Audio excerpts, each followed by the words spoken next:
कि सत्संग है एक तीरथ भारी, मन की मैल धो दे सारी। कि सत्संग को महापुरुषों ने एक चलता फिरता तीर्थ कहा।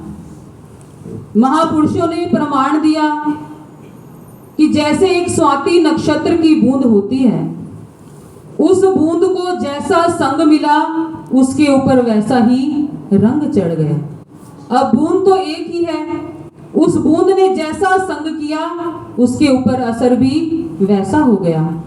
प्रमाण दिया कि सीप गयो तो मोती भयो, कदली भयो कपूर।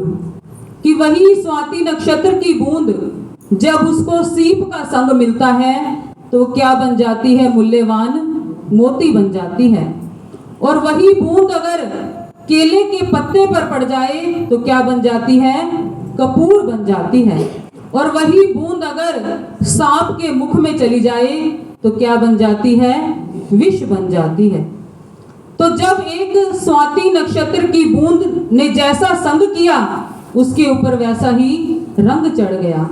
तो हम जीव तो परम पिता परमात्मा की कृपा से इस संसार में आए हैं, तो हमें भी जैसा संग मिलेगा हमारे ऊपर वैसा ही रंग चढ़ जाएगा। अब ये हमारे ऊपर निर्भर है कि हम इस संसार में आकर किसकी संगति करते हैं। संतों महापुरुषों की संगति करते हैं या फिर संसारियों की संगति करते हैं।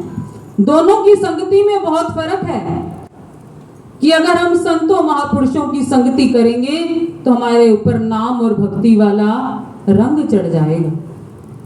फिर हमारे ऊपर ऐसा रंग चढ़ेगा, ऐसा मस्ती का, ऐसा नाम का रंग चढ़ेगा जो कभी उतारे से भी नहीं उतरेगा। अगर वही हमने संसारियों की संगति कर ली तो हमारे ऊपर कौन सा रंग चढ़ जाएगा? मोह माया का रंग चढ़ जाएगा। अब इस मानुष चोले को परमात्मा ने सर्वश्रेष्ठ कहा है, क्राउन ऑफ क्रिएशन कहा है। अगर हम भी इसके अंदर संतों की संगति करेंगे तो हमारे जीवन का लाभ ही लाभ है। महापुरुषों ने प्रमाण दिया कि एक बार एक कुम्हार मिट्टी से चिलम बना रहा था। अब कुम्हार का तो काम ही है कि मिट्टी से वो कोई ना कोई बर्तन बनाता ही रहता है। अब वो कुम्हार क्या कर रहा था? मिट्टी से चिलम बना रहा था। जब वो चिलम बना रहा था तो संयोगवश क्या हुआ?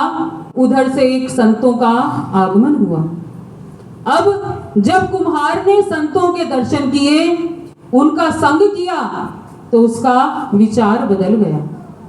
क्योंकि संतों की संगति की तासीर ही ऐसी है कि हमारे मन के विचार अपने आप ही पलटा खा जाते हैं। तो जब उस कुम्हार ने संतों के दर्शन किए तो उसका विचार बदल गया। अब उस कुम्हार ने क्या किया कि उस मिट्टी से चिलम बनाने की बजाय उस मिट्टी की सुराही बना दी। अब कुम्हार का विचार बदला तो उसने चिलम से सुराही बना दी।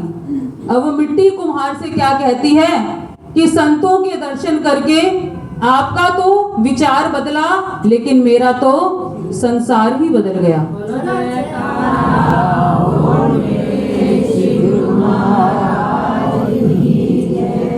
कि अगर आप मुझे मिट्टी की चिलम बना देते तो मैं खुद भी तपती और जो मेरे संपर्क में आते मैं उसे भी तपाती। लेकिन जब से आपने संतों के दर्शन किए, आपका विचार बदला, अब आपने मुझे मिट्टी की सुराही बना दिया। अब मैं खुद भी शीतल रहूंगी और जो मेरे संपर्क में आएंगे उन्हें भी मैं शीतलता प्रदान करूंगी।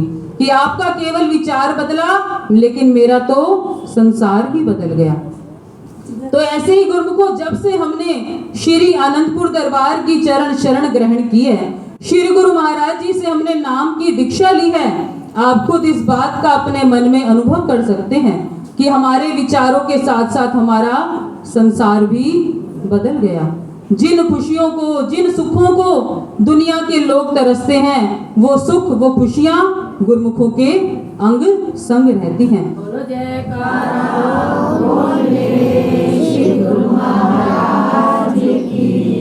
फिर गुरुमुखों का जीवन कैसा बन जाता है कि नित ही खुशियां मानता, नित सुख उसके पास, और न कोई चाह दिल में, केवल नाम और भक्ति की प्यास।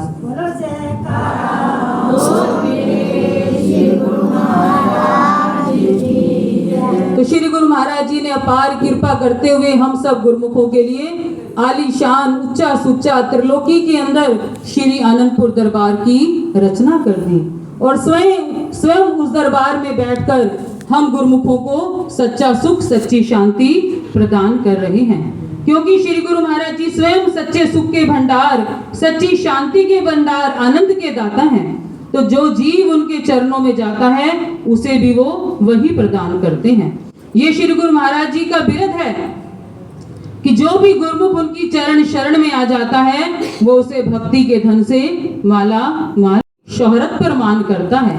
इस संसार में कितने ही जीव हैं, किसी अपनी दौलत पर मान है, किसी अपने बड़े परिवार पर मान है, किसी अपनी मान इज्जत पर मान है, ऊंचे पद पर मान है, लेकिन जो श्री आनंदपुर का सेवक है वो क्या कहता है कि कोई दौलत पर मान करता है, कोई शोहरत पर मान करता है, जिसे मिल जाए श्री आनंदपुर वासी वो अपनी किस्मत पर मान करता है।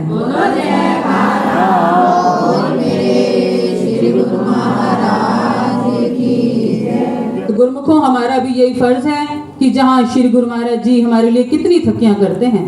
देखिए आज श्री गुरु महाराज जी ने कितनी कृपा की, आज श्री संत नगर की धरती पर श्री गुरु महाराज जी का शुभ आगमन हुआ। बोल मेरे श्री गुरु महाराज की जय। वे अपने तन की परवाह ना करते हुए अपने जीवन का एक एक पल हम गुरुमुखों के लिए खर्च कर देते हैं। जैसे माँ बाप चाहते हैं कि हमारे बच्चे हमेशा संसार में तरक्की करें, खुश रहें, ऐसे श्री गुरु महाराज जी भी अपने जीवन में कितनी थकियां करते हैं। उनका केवल एक ही मिशन है कि जो गुरुमुख उनकी शरण में आ गए हैं वो खाली ना रह जाएं। तो हमारा भी यही फर्ज बन जाता है कि जहाँ श्री गुरु महाराज जी हमारे लिए इतनी थकियां करते हैं हम भी उनके बनाए हुए नियमों पर चले, उनके बनाए हुए रास्ते पर चलें, क्योंकि कल्याण तो हमारा है लेकिन खुशी किसको होगी? श्री गुरु महाराज जी को होगी। तो हम भी अपने कल्याण की चिंता स्वयं करें, संसार में रहें, संसार के कर्तव्य कर्म करें, मना नहीं, लेकिन साथ साथ समय निकाल कर मालिक की भक्ति भी जरूर करें, क्योंकि यही हमारा असली काम है। इसी काम को करने के लिए हम इस संसार में आए हैं। एक बार एक प्रेमी ने श्री गुरु महाराज जी के चरणों में विनती की कि स्वामी जी आप फरमाते हैं कि 2 घंटे सिमरन करें। आजकल कंसेशन का जमाना है, मार्केट में कहीं भी चले जाओ हर चीज पर कंसेशन मिलता है, कहीं 10%, कहीं 20%। तो आपने भी जो 2 घंटे सिमरन रखा है आप उसमें भी हमें कंसेशन देंगे? तो श्री गुरु महाराज जी ने फरमाया, प्रेमी ये सारा जीवन ही आपको भजन भक्ति के लिए मिला है।